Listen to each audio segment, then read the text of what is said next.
राधाजी एक आम मध्यम वर्गीय परिवार की मुखिया थी। वे अपने बेटे शुभम और बहू मनीषा के साथ रहती थी। एक बेटी सीमा थी जो कि शादी के बाद अमेरिका में बस गई थी। राधाजी के पति की मृत्यु बहुत पहले ही हो चुकी थी। शुभम और मनीषा की शादी को 5 साल हो गए थे, लेकिन अब तक उनकी कोई संतान नहीं थी। राधाजी की बहू मनीषा भी जॉब करती थी, जो कि राधाजी को बिल्कुल भी नहीं सुहाता था। वे जल्द से जल्द दादी बनना चाहती थी, लेकिन मनीषा और शुभम यह अच्छी तरह से जानते थे कि अभी मनीषा का जॉब करना कितना जरूरी था। राधाजी अपने बेटे शुभम से इस बारे में बात करती तो शुभम किसी ना किसी बहाने से बात को टाल देता था। इसलिए वे मनीषा को ही परेशान करने के बहाने ढूंढती रहती थी ताकि वह अपनी जॉब छोड़ दें। और अभी कोरोना काल में तो मानो उनके मन की मुराद ही पूरी हो गई थी। हालांकि वे दिल की बुरी नहीं थी, लेकिन पोते की चाह में वे ना चाहते हुए भी ऐसा कर जाती थी। अपनी हमउम्र सहेलियों को दादी बनते देखकर उनका मन दुखी हो जाता था। उस दिन भी घर में ऐसा ही कुछ हुआ। ऑफिस में काम की वजह से मनीषा देर तक सोती रही और राधाजी को अच्छा खासा मौका मिल गया।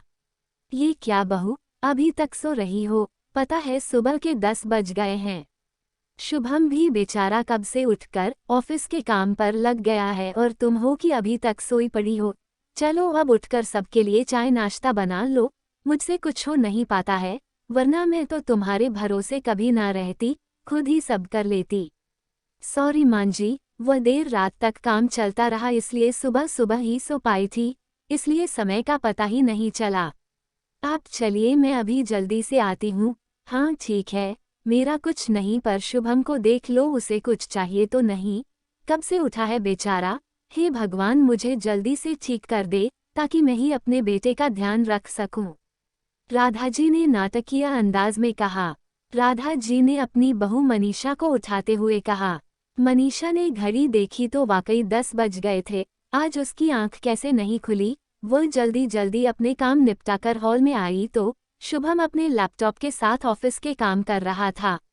उसने किचन में जाकर चाय नाश्ता बनाया और फिर रात के बर्तन साफ किए और झाड़ू पोंछा करके नहाने चली गई। दरअसल कोरोना वायरस की बढ़ती बीमारी की वजह से शहर में पूरी तरह लॉकडाउन किया गया था, इसलिए काम वाली बाई भी नहीं आ रही थी। मनीषा खुद एक इंटरनेशनल कंपनी में काम करती थी।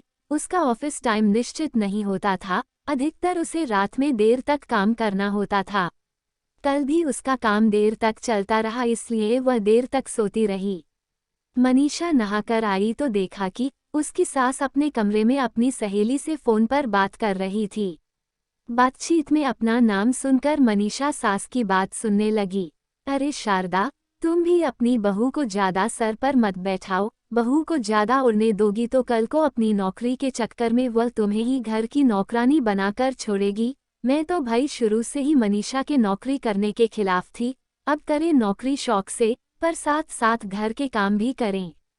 मैं तो बदन दर्द का बहाना बनाकर बैठ जाती हूँ, नहीं तो सारे काम का बोझ मेरे सिर पर आ गिरता। मैं कोई मुफ्त की नौकरानी थोड़े ही हूँ। मैं तो कहती हूँ तुम भी यही किया करो। सास की बात सुनकर मनीषा की आंखों में आंसू आ गए। वह जिस सास को बीमार समझकर उनकी दिन रात सेवा करती है, उन्हें एक ग्लास तक उठाने नहीं देती है, सारा दिन घर का और रात को ऑफिस का काम करके थकान से चूर होकर भी उफ तक नहीं करती, उसका ये फल मिला है उसे। माना वे मेरी नौकरी के खिलाफ है, मगर यदि घर की किश्त नहीं होती तो वह भी कभी नौकरी नहीं करती। शुभम का बोझ कम करने के लिए ही तो वह नौकरी कर रही थी। खैर, अभी के मुश्किल समय में वह सास से किसी भी बात पर बहस नहीं करना चाहती थी जिससे घर का माहौल खराब हो, इसलिए वह उनकी बात को नज़रअंदाज करके वहां से चली गई। लेकिन उसकी नज़रों में राधाजी की इज्जत जरूर कम हो गई थी। दूसरे दिन सुबह सुबह राधाजी की बेटी सीमा का अमेरिका से फोन आ गया। सीमा की सास उसके पास अमेरिका आई हुई थी।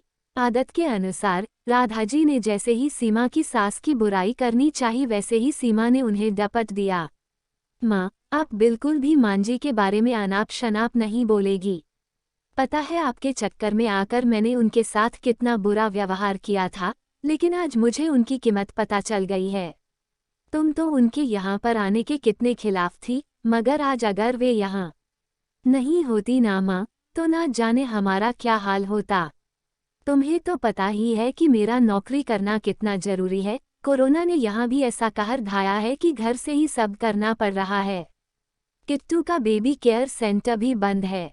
मैं और राजेश फुल टाइम बिजी रहते हैं। ऐसे में मांजी ने अकेले ही किट्टू के साथ साथ पूरे घर का सारा काम संभाला हुआ है।